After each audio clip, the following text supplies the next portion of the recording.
ہندوستان نے حملہ کر دیا ہے۔ میرے عزیز ہم وطنوں، السلام علیکم۔ 10 کروڑ پاکستانیوں کے امتحان کا وقت آ پہنچا ہے۔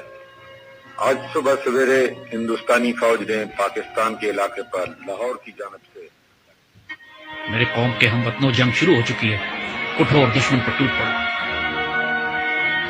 پاکستان کی پوری قوم نعرہ تکبیر لگاتی ہوئی سڑکوں پر نکل گئی تھی۔ ہندوستان نے 6 ستمبر کی صبح فجر سے کچھ پہلے لاہور شہر پہ حملہ کیا اور ان کے جرنیل نے بڑک ماری تھی کہ ہم 11 بجے تک لاہور جمخانہ میں بیٹھ کر شراب پیئیں گے اور بدماشی کی محفل سجائیں گے۔ دشمن کی طاقت کا بھی پہلے اندازہ کیجیے۔ دیکھیے، دشمن 5 گنا بڑا تھا آپ سے، اور اچانک اتنا بڑا حملہ کرتا ہے جس کے اندر ایک حملے میں 500 ٹینک استعمال کیے جاتے ہیں۔ تقریباً 500 ٹینک لاہور میں، 500 ٹینک کے قریب سیالکوٹ کے اوپر جب حملہ ہوتا ہے، اور یہ دونوں سرحدی شہر ہیں ہمارے۔ اور حال یہ تھا کہ Pakistan was totally caught by surprise. آپ کو واقعہ بتاتے ہیں، واقعات اگر آپ سنیں تو اس سے آپ کو اندازہ ہوگا کہ یہ 65 کی لڑائی کا یہ واقعہ 6 ستمبر کو کیوں ہم اتنے رومانٹک طریقے سے، اتنی محبت، اتنی پیار سے، ایموشن سے، سیالکوٹ سیکٹر پہ بالکل سرحد پہ ہمارا گھر تھا میرے پاس۔ جب یہ جنگ شروع ہوتی ہے تو خاندانوں کو، عورتوں کو، بچوں کو وہاں سے نکلنا پڑا، تو اس میں ہماری والدہ ہمیں لے کر نکلی، اور یہ وہ وقت تھا کہ جب ہمارے گھر کے آس پاس توپیں لگی ہوئی تھی اور پاکستان کی فوج جوابی حملہ شروع کر رہی تھی سیالکوٹ سیکٹر پہ دشمن کے خلاف۔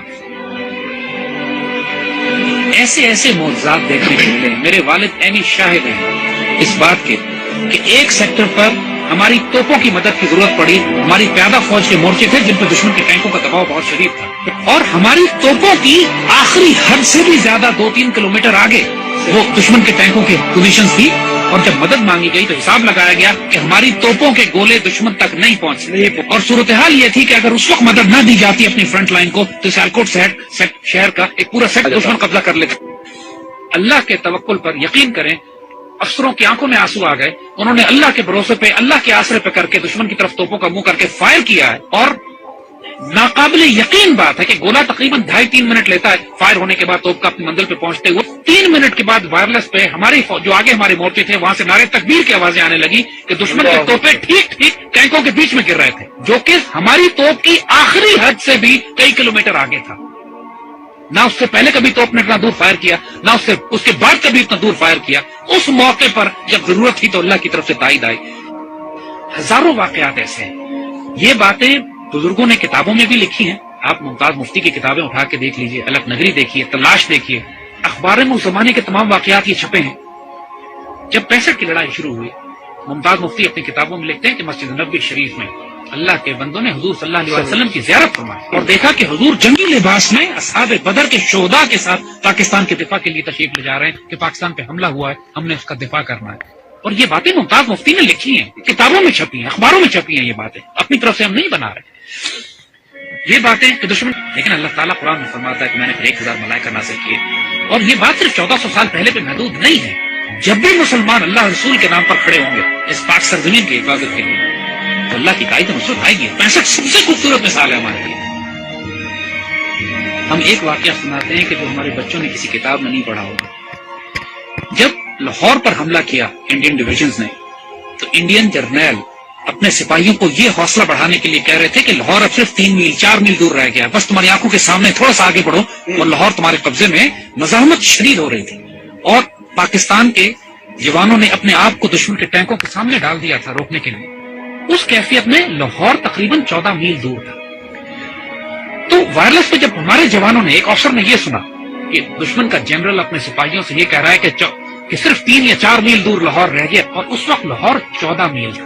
اس وقت اس افسر نے ہمارا وہ زخم لکھا ہے 14.2 بلڈی مائلز، 14.2 بلڈی مائلز کا لاہور، دشمن اس کو پار نہیں کر سکا۔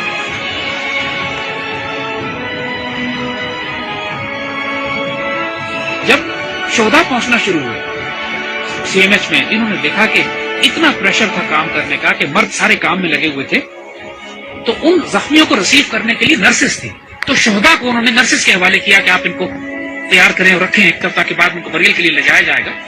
تو آنے والے جوانوں نے جب یہ دیکھا کہ بہنیں اور بیٹیاں ان شہداء کو ریسیو کر رہی ہیں تو انہوں کی آنکھوں میں آنسو آ گئے۔ واپس جا کے اپنی پوری یونٹ میں اعلان کیا کہ وہ شیر و دلیروں، سینوں پہ گولیاں کھانا، پیچھے تمہاری بہنیں تمہیں وصول کر رہی ہیں۔ ایسا نہ ہو کہ تمہاری پشت دیکھیں اور یہ کہیں کہ یہ بغیرت پشت پہ گولی کھا کر آئے. یعنی یہ جذبہ تھا جوانوں میں کہ ہمیں دفن کرنے کے لیے پیچھے ہماری بہنیں کھڑی ہیں اور سب نے قسمیں کھائیں کہ ہم گولی سینوں پہ کھائیں. یہ وہ باتیں یونٹوں کے اندر ہوئی باتیں ٹیکسٹ بکس میں لکھی جاتی ہیں نا کتابوں میں. یہ وہ باتیں کہ جو فوجیوں کے سینوں میں دفن ہیں. ایسے بھی موقع آ گئے کہ جب دشمن کے ٹینک ہمارے توپخانے کے اتنے نزدیک پہنچ گئے کہ براہ راست توپخانے اور ٹینکوں کی لڑائی شروع ہونے والی تھی. کہا جاتا ہے دوسری جنگ عظیم کے بعد سب سے بڑی ٹینکوں کی لڑائی بھی سیالکوٹ میں لڑی گئی. باقاعدہ ایک آرٹلری آفیسر نے کمانڈ دی کہ H E unload and A P load یعنی ہائی ایکسپلوسو شیل نکال دو اور اب آرمر پیئرسنگ شیل لوڈ کرو کیونکہ اب توپ اور ٹینک کی براہ راست لڑائی شروع ہونے والی. اور یہ ایسا موقع ہوتا ہے کہ جس کے بعد آر یا پار ہوتا ہے. اور ایسے موقع پہ اللہ نے دھند بھیج دی, بیچ میں دھندیں آ گئی جس کی وجہ سے دشمن کے ٹینک رک گئے. اور جس طرح پہلے کہا تھا کہ پہلے دشمن نے خوف طاری کر دیا اللہ. یہی وہ نظریاتی اور روحانی احساس تھی ہماری جو ہمیں پاکستانی مسلمان بنا. وہ کیا چیز تھی جس نے ہمیں سیسا پلائی ہوئی دیوار بنایا؟ وہ یہی کلمہ تھا لا الہ الا اللہ جو ہمارے دل کی دھڑکنوں میں محمد رسول اللہ ماشاء اللہ. اور آج جو 10,000 بچے اور افسر جوان ہمارے شہید ہوئے ہیں پاکستان کے دفاع میں, کشمیر سے لے کر وزیرستان میں فاٹا میں سوات میں, خوبصورت ترین بیٹے ہماری مٹی کا نمک 21 22 24 سال کے 25 26 سال کے خوبصورت جوان اپنے جب چھوٹے بچوں کو چھوڑ کر والدین کو چھوڑ کر بیویوں کو چھوڑ کر جنہوں نے شہادتیں دی ہیں اور خواہش کر کے اپنے آپ کو والنٹیئر کر کے شہید ہوئے.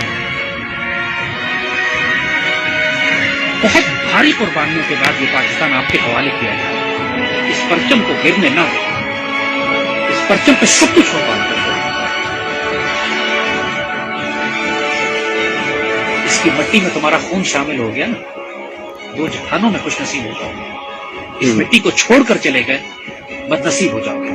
جو اس پاکستان میں بستا ہے وہ سایہ خدائے ذوالجلال ہے کہ دیکھو اس پاکستان کو ہلکا نہ لینا, یہ اللہ کے رازوں میں سے ایک راز ہے.